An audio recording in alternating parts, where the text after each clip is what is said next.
Selama ini kalau dengar Sidratil Muntaha langsung otak kita kan ke atas. Teuing ka mana? Betul nggak? Nu penting mah kaluhur. Betul nggak? Iya. Karena itu ya banyak tukang bohong. Tapi kebohongannya diulang-ulang. Karena saking diulang-ulang lama kelamaan dianggap itu suatu kebenaran. Padahal Nabi Muhammad itu pergi ke Sidratil Muntaha. Sidratil Muntaha bukan geografis. Sidratil Muntaha adalah psikologis. Maka di puncaknya kesadaran Nabi Muhammad bertemu dengan jannah. Jannah itu surga. Jadi surga pun bukan geografis, tapi psikologis. Berada di puncak kesadaran, apa saja enak hidup. Bahkan di tengah badai kita masih tetap tenang. Indah kalau hidup kayak gitu. Orang yang kesadarannya rendah Bapak Ibu, angin sepoi-sepoi aja bisa membuat jatuh. Boro-boro badai ya. Iya. Angin sepoi-sepoi gubrag.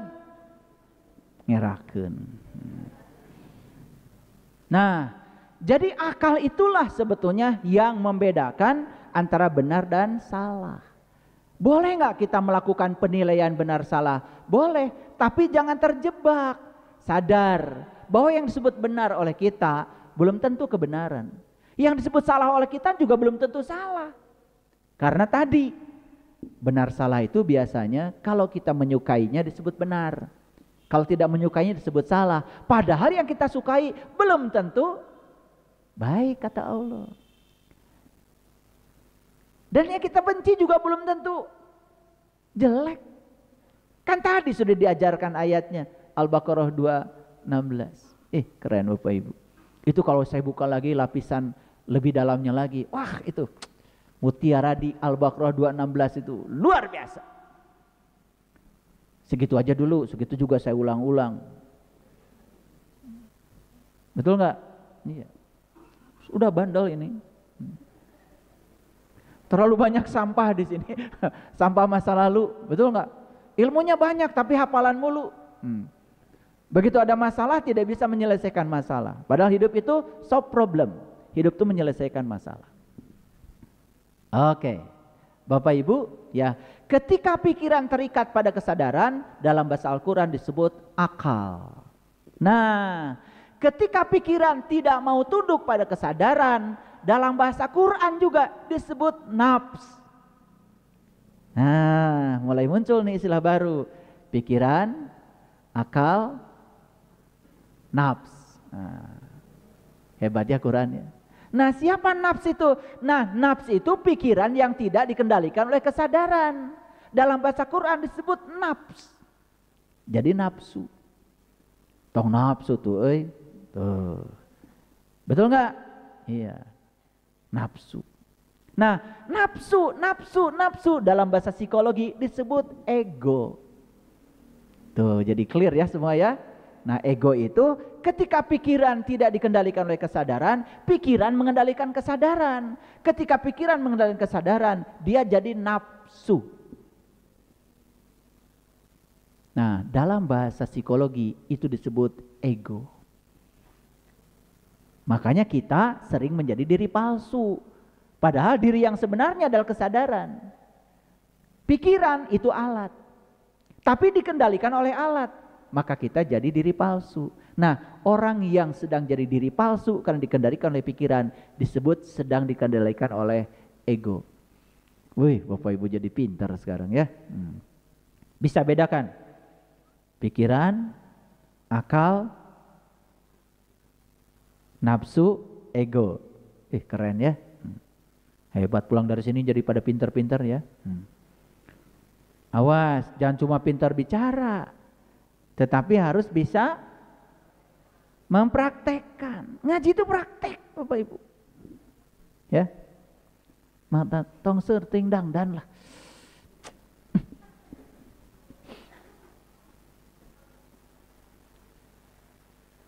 Mau ceramah kayak saya pakai batik aja udah cukup. Yang didandani dalamnya.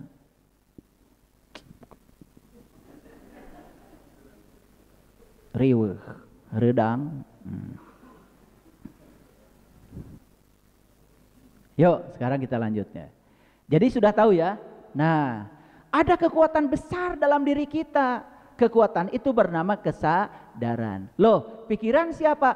Pikiran juga kesadaran. Cuma hanya bagian kecil dari kesadaran. Jadi kesadaran itu kalau diumpamakan tuh lautnya. Kalau pikiran itu ombaknya.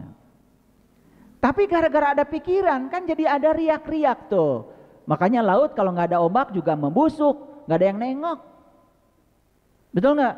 Iya, kalian kan ke laut pengen lihat ombak. Betul nggak? Persiapannya berhari-hari. Bosan nasi timbel. Betul nggak? Yang bekal. Ya, ngampar samak. Makan. Ngagoler. Betul nggak? Udah, teka pikiran deui tah laut teh naon. Ombak itu kenapa? Kenapa terjadi ombak? Udah, teka pikiran. Betul nggak? Itu bukan rekreasi Bapak Ibu. Ngamur-ngamur waktu. Rekreasi itu recreation. Recreation berarti mengulang pola pikir. Cing atuh balik di laut teh menang naon. Betul nggak? Banyak di situ ayat-ayat yang bisa dibaca. Banyak. Terapkan ke diri. Oh, kesadaran itu lautnya. Ya toh? Oh, ternyata ombak itu adalah pikirannya. Makanya pikiran itu kan gitu, naik turun. Betul nggak? Tapi kalau dikendalikan oleh laut sang kesadaran, si pikiran tuh jadi sadar. Da ombak oge cai sarua jeung laut. Gitu. Sadar kalau dia berasal dari laut. Dia tidak akan ada tanpa laut. Nah, pikiran itu ketika sadar, saya nggak akan ada tanpa kesadaran. Jadi si kesadaran itu terus memantau pikiran. Keren Bapak Ibu. Mau bisa amak deui lah kalau sudah begitu mah. Ya, tah eta nu sok gampang amak. Sumbu pendek. Dasar ombaknya, gandeng ombaknya. Laut mah tenang aja Bapak Ibu, laut tenang, ya, tenang. Oke. Jadi untuk apa kalau gitu Allah menciptakan pikiran? Nah, pikiran itu sebetulnya softwarenya. Nah, yang diciptakan oleh Allah itu adalah otak, itu hardwarenya.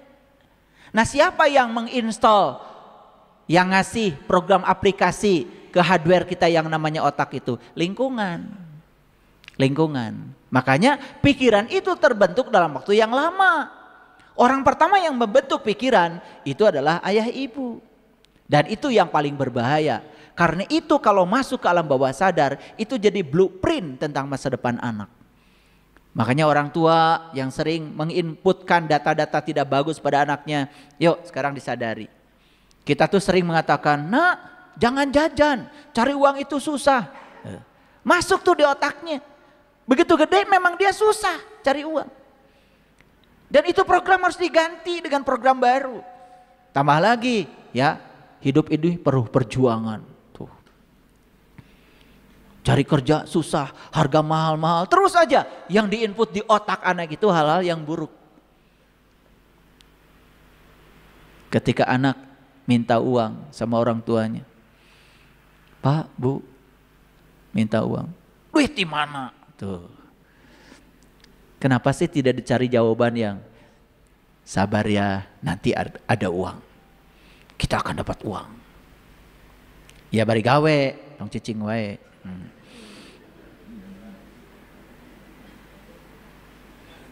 Daripada bilang uang dari mana kan lebih bagus.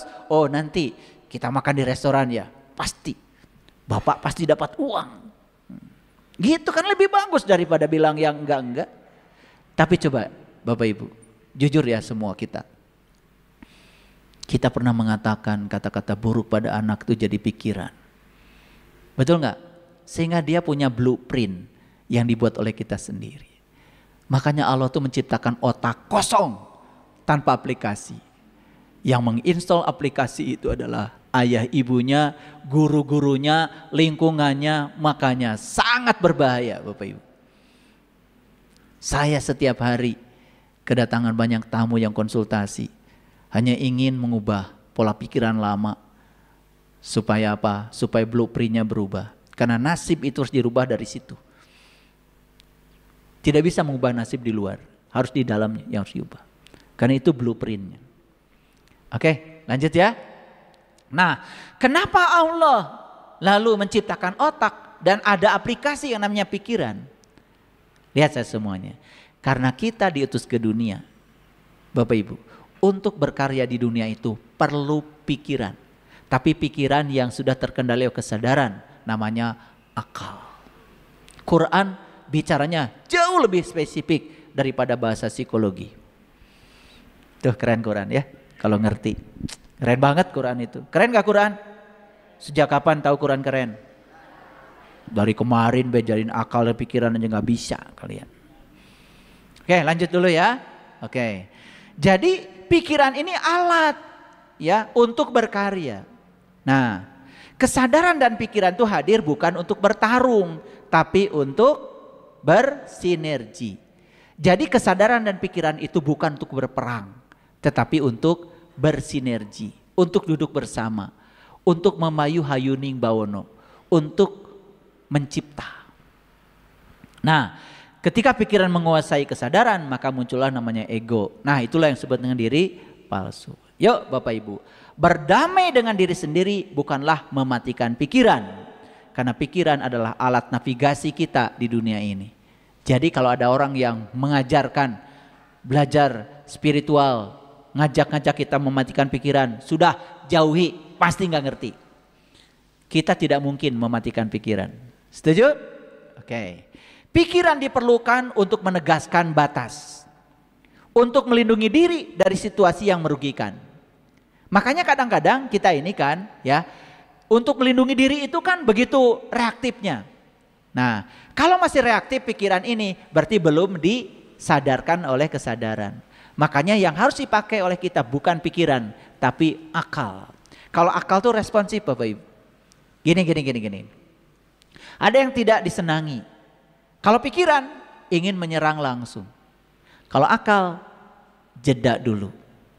Udah gak usah dikatakan sekarang, nanti aja.